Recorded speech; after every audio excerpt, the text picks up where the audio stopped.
I'm Barry Sorkin. This is Smoque BBQ. We opened up about 10 months ago. Thought we were opening up a little barbecue shack that maybe a couple people would pay attention to, maybe they wouldn't. But boy, we've been a little surprised by the amount of publicity and the overwhelming response both from customers and from the press since we opened. What we tried to do is just take a lot of different regional styles of barbecue and bring them together in one place.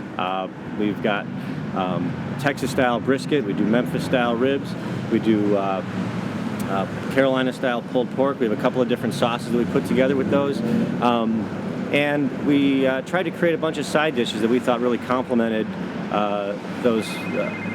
Excuse me for a second. Hey.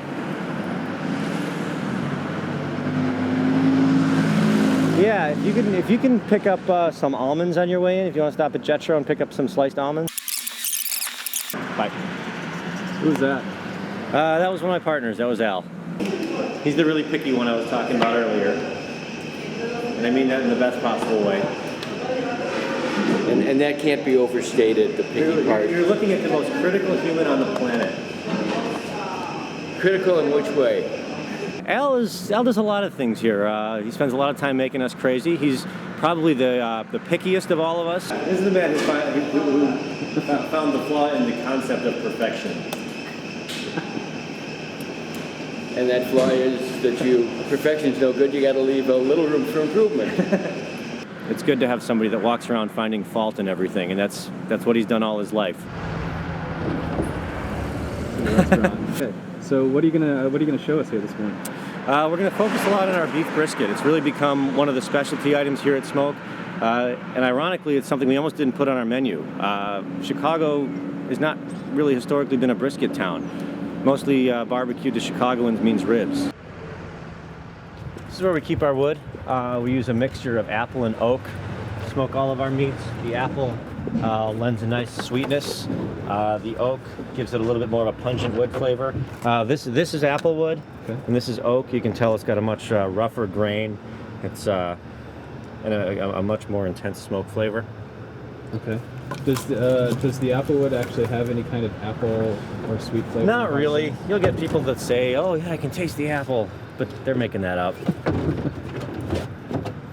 But it does lend like a subtle sweetness to the smoke flavor. It's it's always funny to hear people talk about the different woods they use for grilling, because if you're cooking something for 30 minutes, you're lucky if you can taste the smoke at all, let alone be able to distinguish the subtleties in the smoke flavor. But when you're barbecuing, it really does make a difference. When you cook something for 15 hours, there really is a difference in the amount of smoke and the smoke flavor that you get. We're trimming the briskets. We start with the whole brisket, untrimmed. We like to leave about a 1/4 of an inch layer of fat across the top. We cut out some of the middle fat that doesn't melt away, just kind of sits there. But you need to leave a good bit of fat on the brisket in order for it to stay moist during cooking. This is our barbecue rub. We use this on virtually all of our meats. It's our own blend of about 13 or 14 different ingredients. It's got a base of granulated brown sugar, salt, pepper, a whole lot of other flavors in there, some chili peppers, some lemon pepper, garlic powder, garlic salt, a whole handful of things. This, a lot of people think that barbecue is sauce and barbecue is about sauce. I think this is the stuff. This is what makes it what it is. This is the stuff you put on all the meat. During cooking, it kind of penetrates the meat, it creates flavor that actually goes, much deeper into the meat than you would think. And as the meat releases moisture, it kind of creates its own little marinade, and it marinates itself while cooking. It's really, really powerful stuff. We use a pretty heavy version, kind of a Memphis style. With our briskets, we do something a little special. We put this on, and then we have a second layer of black pepper that we put on as well.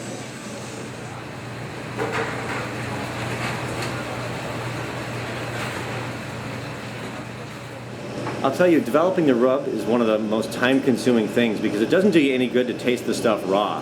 So you make a blend that you think is good, well then you got to make a brisket, and that takes another 15 hours, and then you say, I think it needs a little more of this. Now you got to make another brisket. It's another 15 hours. So it really is, days, weeks, and months to develop a rub, and we did spend that kind of time on it.